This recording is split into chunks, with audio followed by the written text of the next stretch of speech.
All right, welcome everybody back to Become a Web Dev Now, a series that is designed to kind of give you an overarching view of how to become a professional web developer like me. Now, in part one, let's do a quick recap. But essentially, the goal of this series is to get you diving into making websites right now. And with modern tooling, it's not the easiest thing in the world.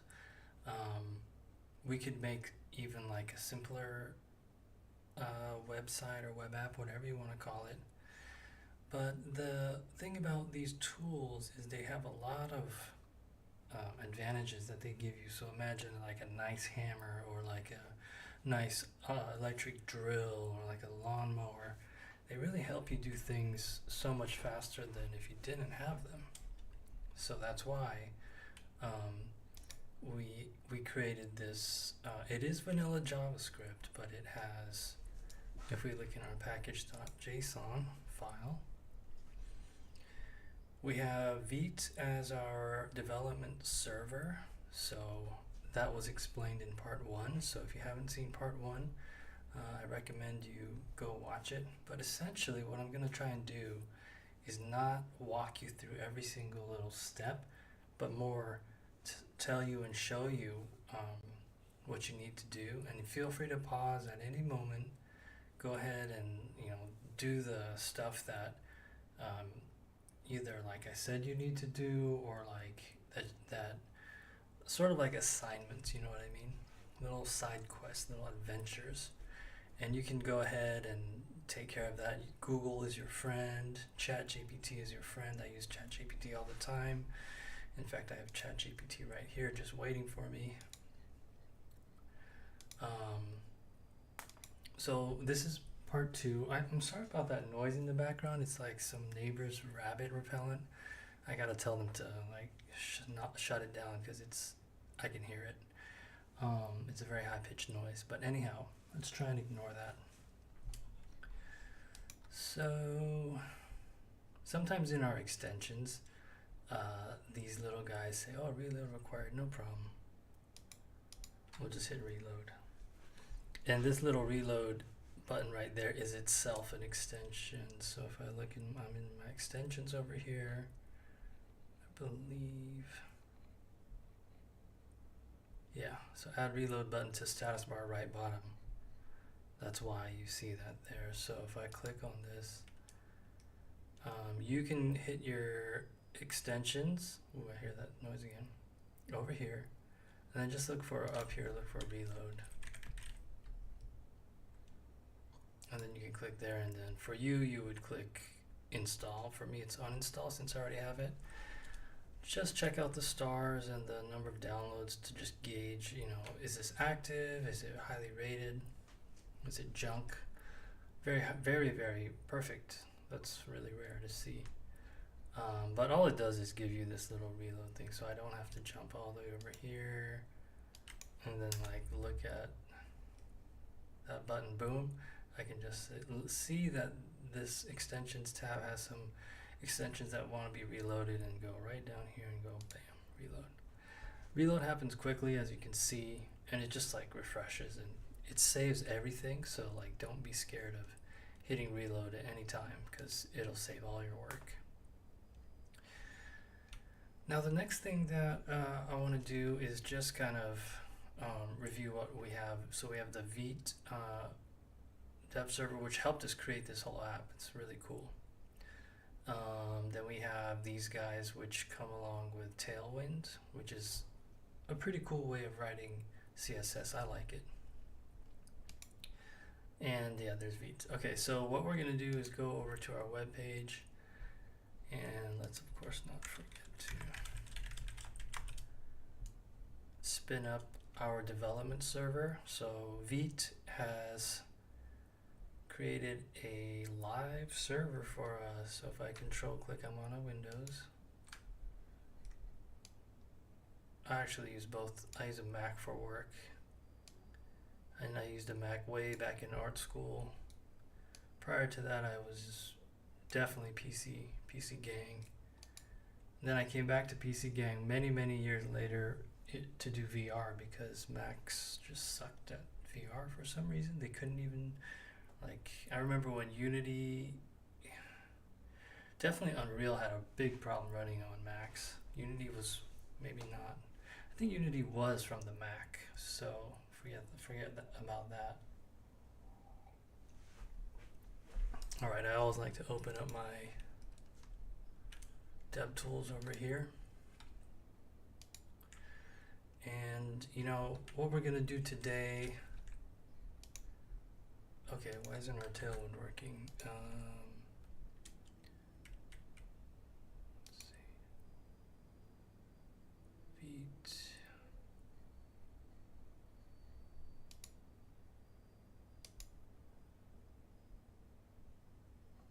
So our servers are running.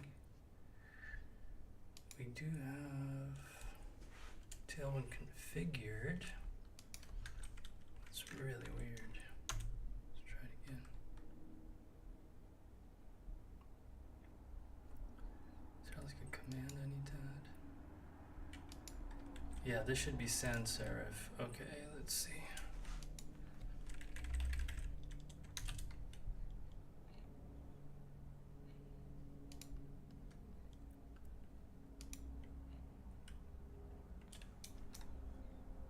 So postcss.config looks good. Tailwindconfig.js, that looks good. Style.css. Let's just make sure our index is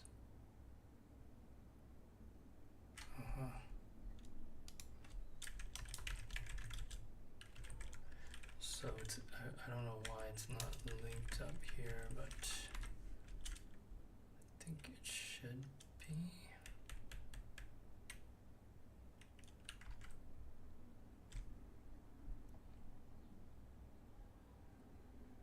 To your main CSS file, yeah. Okay, so let's give it a shot. Alright, so where is my CSS? Source style.css. Okay, so we connected our style.css page to this. Yeah, okay. Now, what's weird is that Tailwind is working. Okay, you know what? I'm gonna cancel and just spit it up again because sometimes you need to restart the server. Okay. Now, why isn't this H1 hello world should be red and it should be 5XL, which is large font. This should be bold, so I thought I fixed this last time. Make sure your compiled CSS. Oh, okay. No. Dist. Really? Okay. Dist.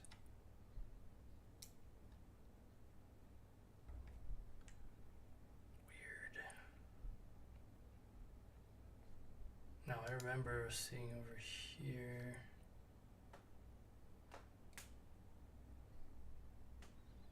Start the Tailwind CLI build process. Run the CLI tool to scan your template.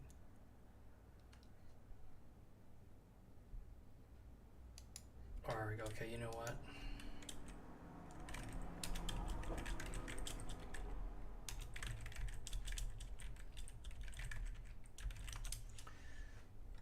Sometimes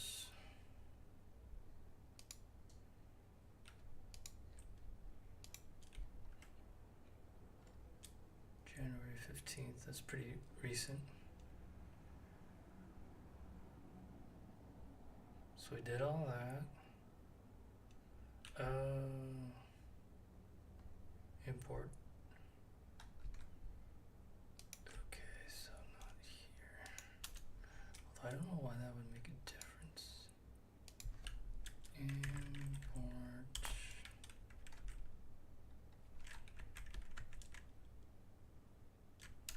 up a directory. Get that one. Build and run. Let's just run this again. Over here. Ooh. No, it's not even working at all. Okay. Oh, npm run build.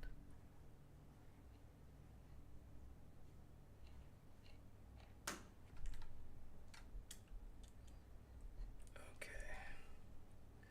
Maybe that's it. Yeah, we need that dist. Okay, there it is. What?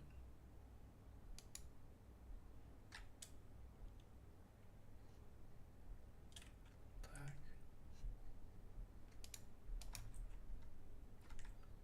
That was weird.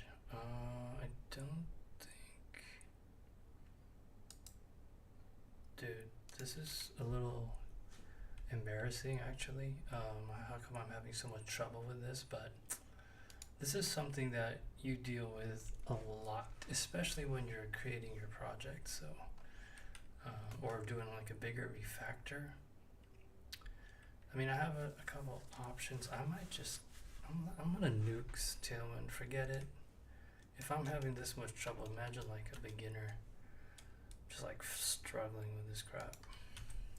So what I'm gonna do is I'm gonna teach you vanilla CSS, because that's just as valid, it's more valid even, it's the foundation. So now I did delete all those packages, right? But to really do it, I need to actually tell npm to reinstall this and overwrite and delete those other packages. So it's gonna tell me a second. Yeah, removed 87 packages. Alright. So now I can get rid of this guy. Get rid of this guy. That's style. Had this stuff in there. And I think we're good to go. Oh yeah, let's get rid of these classes, which is like Tailwind stuff. And I'll just import my CSS here. So again, I've done this quite a bit.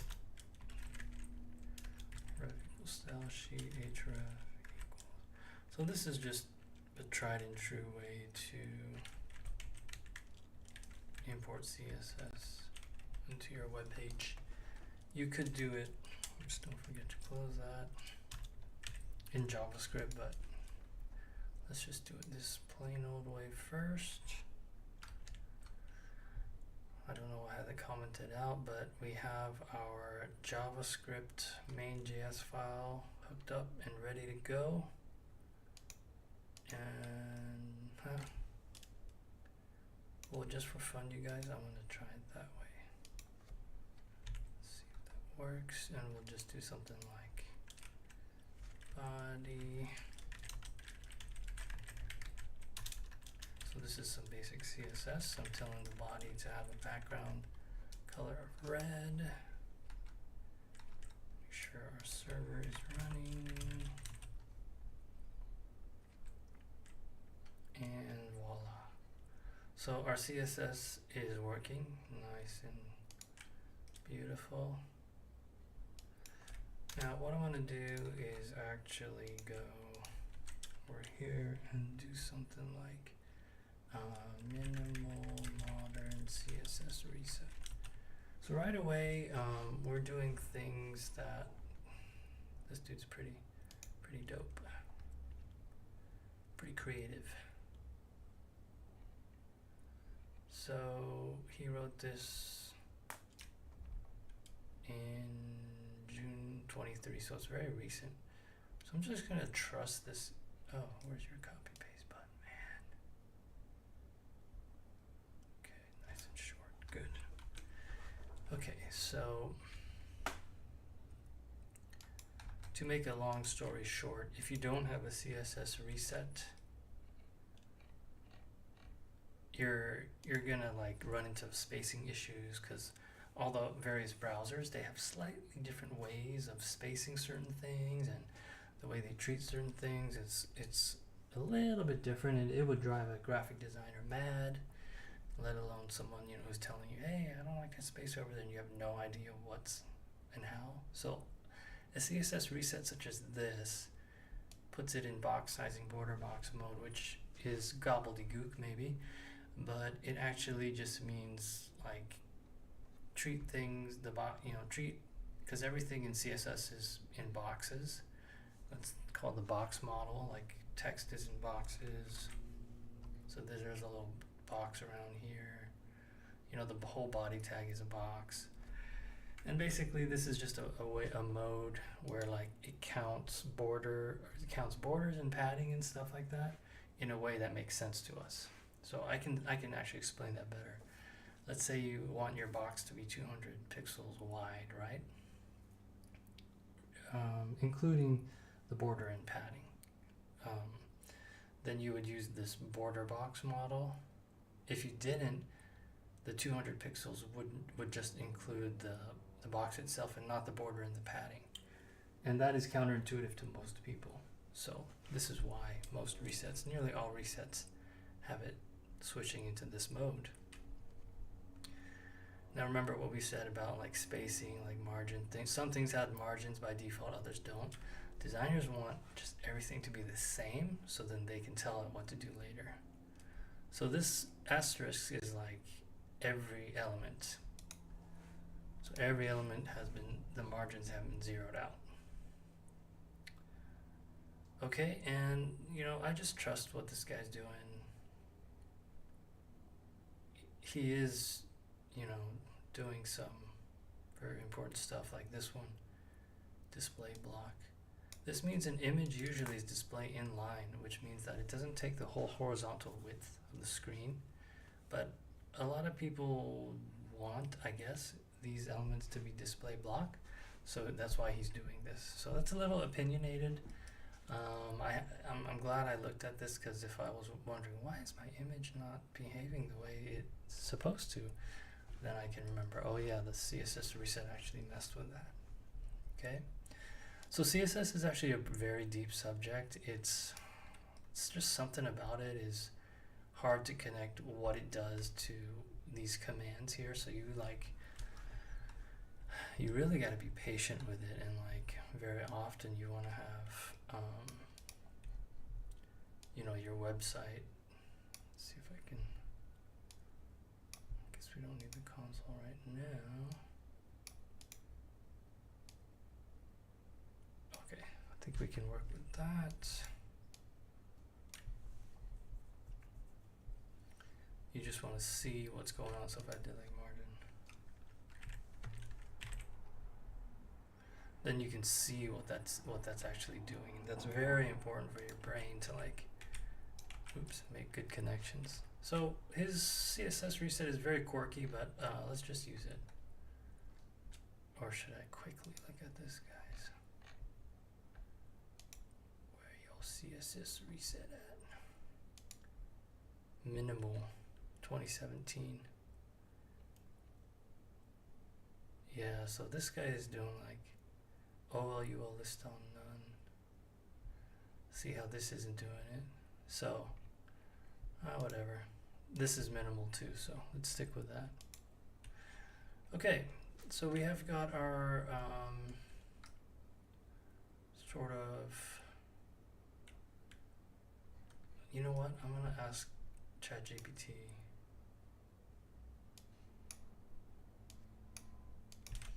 What's the difference between importing CSS into an HTML file versus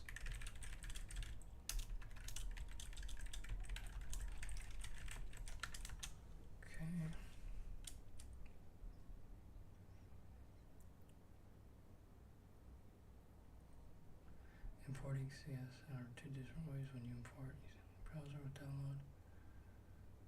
When you import mods, like Webpack or Rollup or Vite, I guess, right? The CSS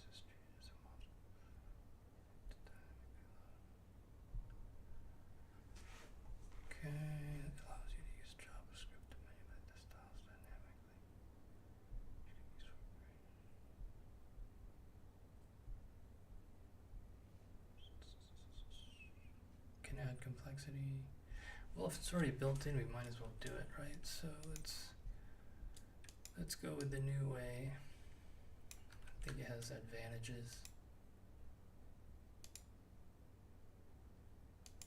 So jump up a level, yeah.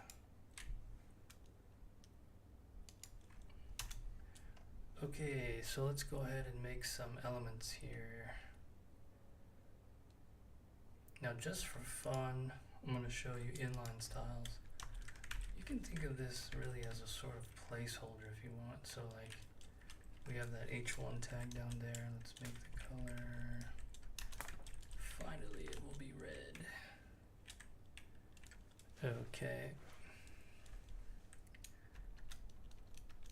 And then later you can just stick this.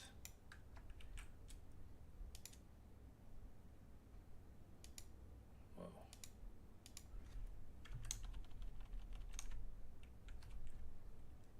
Right there, so it doesn't matter, yeah. Okay. It's just bad to leave this, it's bad practice to have too much inline. You want to avoid this when possible, just to separate your concerns. Okay, so let's go ahead and make a button. Okay, we have a button tag. I'm just gonna say click me. And I'm gonna give it a little handle. I'm gonna give it an ID of click BTN. Okay, so there you see our little button. Now we want to do something when we click this button, because right now it's not doing anything. There's a couple ways we can do this. I'll show you the slicker way. Now you remember that ID was click -btn, so we are going to get a reference to this button. So all I'm going to do is give it a name. Okay, now you might be asking, well, didn't you use hyphen? In CSS or in HTML, you tend to use hyphens. In JavaScript, we just use camel case. It's just how it is.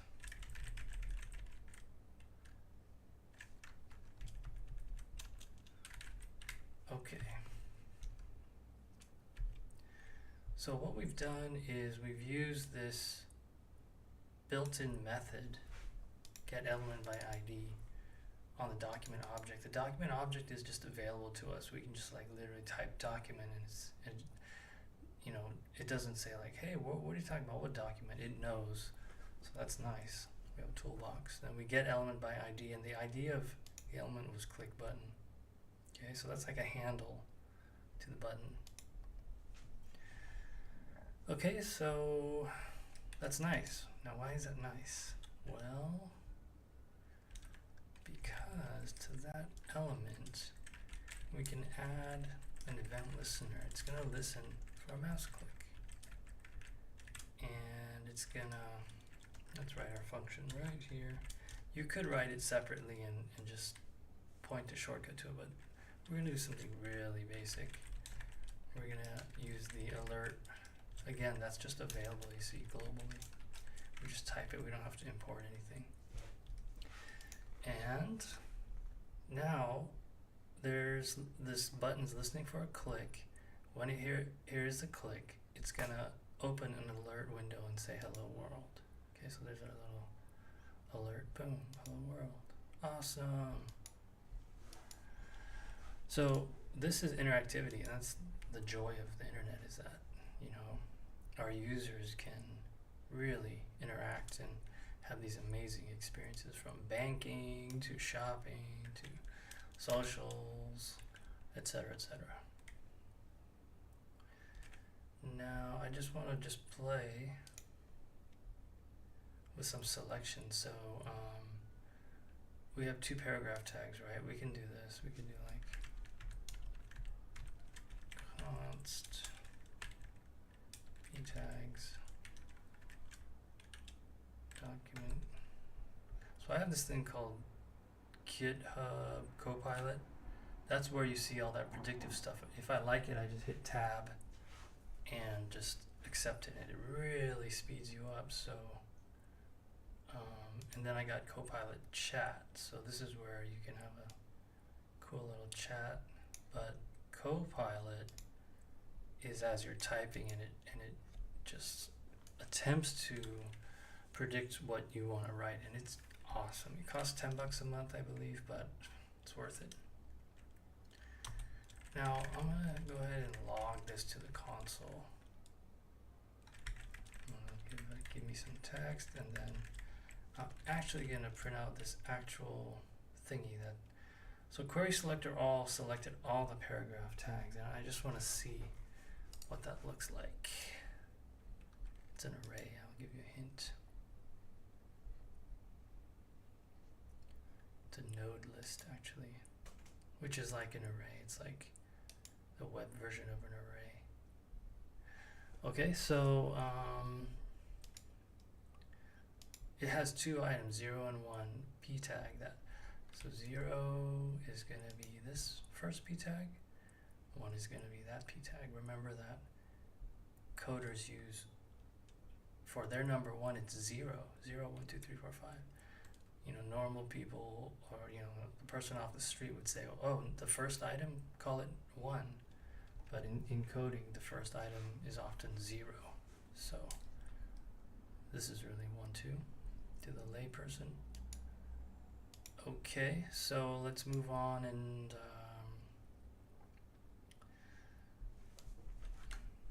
grab this guy. So I'm gonna tell Copilot iterate over p tags, and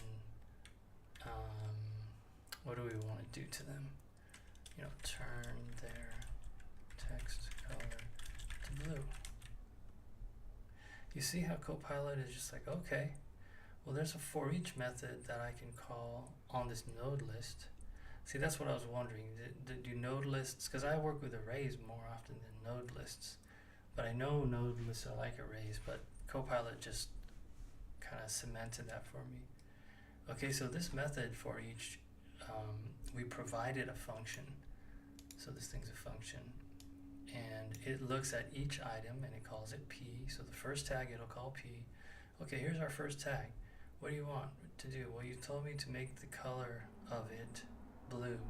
So p.style.color is how we access the CSS attribute on this element, on this particular P tag. Now, for each is a loop, so it's going to loop through every item in here. So then the next P is going to pop in here. And we're going to go for that p.style.color, set that to blue as well.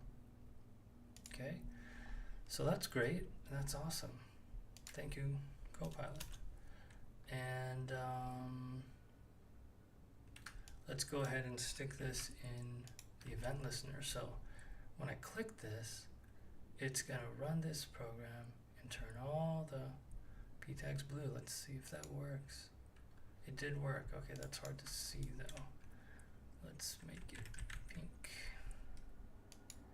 And let's make it p.style.font size 20 pixels. Yeah. Okay. Boom. All right, now let's say, well, I kind of want to, you know, toggle it. Okay, no problem. Let's toggle it.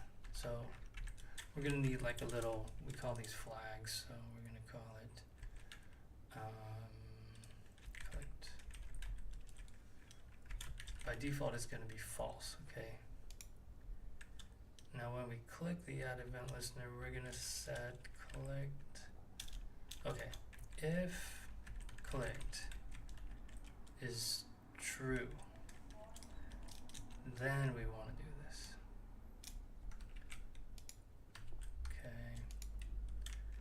And then we'll say, or else, if clicked is not true, then let's do that.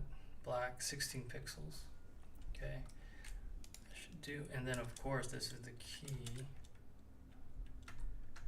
you have to turn clicked to, if it was true, now it's false. If it was false, now it's true. So when I click, right now clicked is false, but when I click it, oops.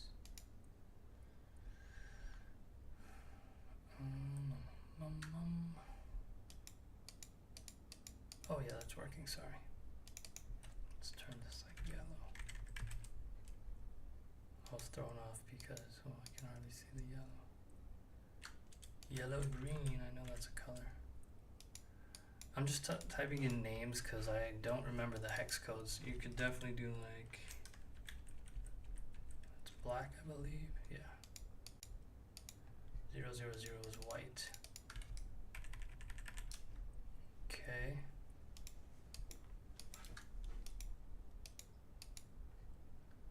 I'm missing a 0.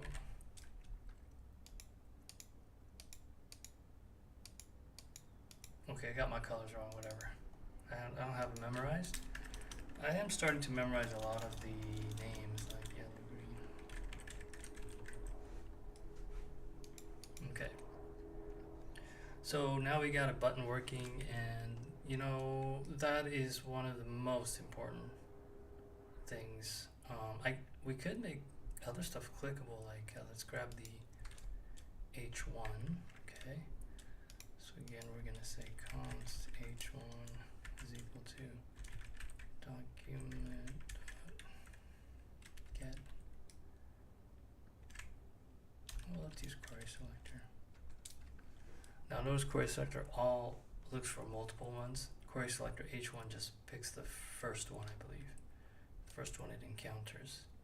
So we can give H1, let's give it an event listener, but this time we're gonna call it mouse over. Because anytime we roll our mouse over, we'll just turn it,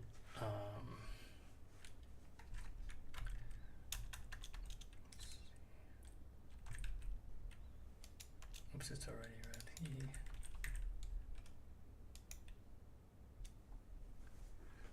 Okay. And again, okay, I'm just gonna do this. So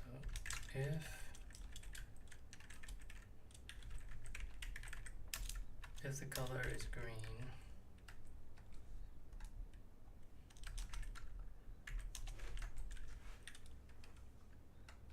let's turn it purple.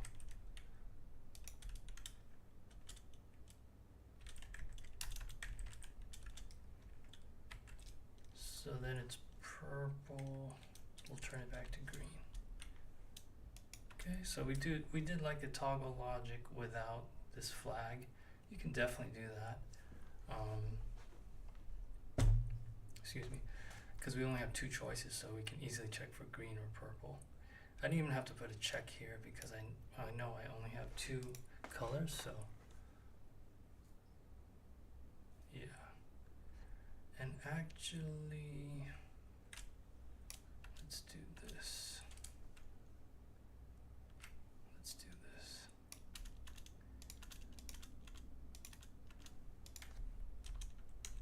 Sorry if my keyboard's loud. I think my mic is pretty good. It's a condenser mic, so it's probably getting my keyboard really loud.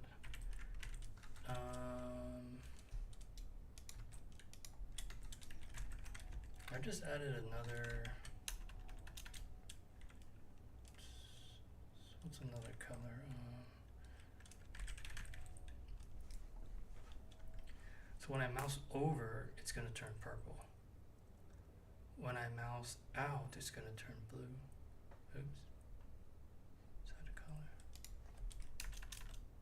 Oh, wait, there it is.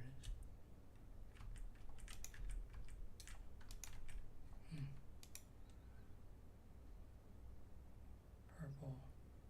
Okay, I don't know why that wasn't working before. Oh, you know why it's not going there? Because this element is actually all the way over here. That's why I can hover over here and it'll work. So you can definitely change that if you wanted, but those are some really basic examples of interactivity, creating interactivity in a web page. Now, granted, these are extremely, silly little, fun little examples, but if you've never done this before, there's just so much to this. Like, what are all these, methods you are using? Like, how do I know what color these are? How do I access the color once I get a handle, to the DOM element? But I'm just going to sum up with some deep thoughts here. This is the power of the web, so there's these technologies working together, HTML, CSS, and JavaScript, and then tooling and all that, but a lot of that has to do with JavaScript. Those three elements come together to form a website, and it can become a web app, a rich web app. It can become like this media-heavy app. It can even do VR, It can be a video game, it can be a 3D world, it can be, a bank app, banking app, Amazon, Google. It's all started a lot, well, not all of it is this technology, but a huge part of it is this technology. So, we hold these elements in the body tag. They call them DOM elements. This is called the document object model. Just a fancy word that this is used to describe this system of HTML tags with these funny little brackets. And what's really cool is that you can give style to those tags, right? By importing a CSS style sheet into this guy. Or actually, we did it through JavaScript, which is a newer way to do it. So that's awesome. We can make it look really nice, right? CSS even allows us to do animations if we want. So that's great. And then we have the power of a full-fledged programming language. JavaScript by now has been improved so much that it's a very capable, full-featured programming language with countless libraries, countless software written by other people, countless, they're called NPM modules that you can just slot in and plug into your app and use, which we did over here with Vite, which provides so many tools. But, in future live streams, we'll be installing more libraries. It's often in production, at my workplace, there's like the dependencies stretch down way down here because there's just so much stuff, so many features used in the app. Okay, so the incredible thing about JavaScript is we can just grab a reference to any of these DOM elements, and we can manipulate them and add, event listeners. So web development is very event driven. It's like, okay, I added an event listener. It's listening for a mouse over event. I'm just sitting here waiting, and when you do mouse over, it's going to say, oh, I heard something. Let me run this code, and it goes and does it. Okay, that's when events are emitted, that's basically a hallmark of event-driven architecture. So what the web is like that. I don't know what other architectures are like that, but the web can probably do that too. Okay, games are another example of very event-driven systems. They're listening for when you press a button, when you collide with something else, etc., etc. So yeah, we just glossed over a lot of core JavaScript fundamentals like if statements and writing anonymous functions. This is just a function that's anonymous. It has no name, right? And we just stuffed it in here. So I'll show you one last thing before I sign off, is that you can actually just write a shortcut to it. So we'll call it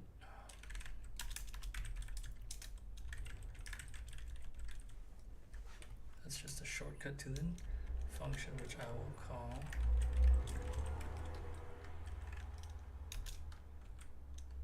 and clean up this. Great. So this is working. It's just cleaner to have this little alias. An alias just means a shortcut to point to this function so that we can keep this nice and tidy and put our functions. You can even close a function if you're not interested in what's inside, so you can get a better, bigger picture of what's going on in this JavaScript file. So with that, I'm going to conclude this stream. If you got any value of this, please feel free to hit the like button and subscribe. If there are things that are bugging you and I can improve on, let me know. It's interesting, but it actually takes a lot of energy. It's like having an animated or constant conversation with somebody. So, but I enjoy this and definitely will look to improve and help you on your quest to become a professional web developer. I'm assuming that is who you are, but this would be great for like people who are new to the job, but probably not really. How'd you get a job and you don't know most or all of this? So I will assume that my audience is mostly those who are trying to become a web dev. My last words are: be encouraged. You know that everyone will say, oh, it's about consistency. It is. It's like training for a sporting event. If you do it consistently, you're gonna get better. So be encouraged, because there were many times when I didn't want to study and develop my fundamentals, or when even at work I have a tough task to do. I don't know how to do it. It seems like they're asking me something that's kind of beyond my abilities. But here's the key: if you're patient, if you're organized, like take notes. I use Notion, and I just take tons of notes. I have a daily log, even like a daily log of what I do, because there's no way you can keep track of everything without some sort of note-taking system and being organized. And at the end of the day, writing, taking a little time to be like, this is where I'm stopping, so that in the morning, the next morning, you can read it over and be like, oh yeah, okay, this is what I was doing. Okay, so without further ado, thank you for listening, and I will be back for part 3. Take care now. Bye-bye.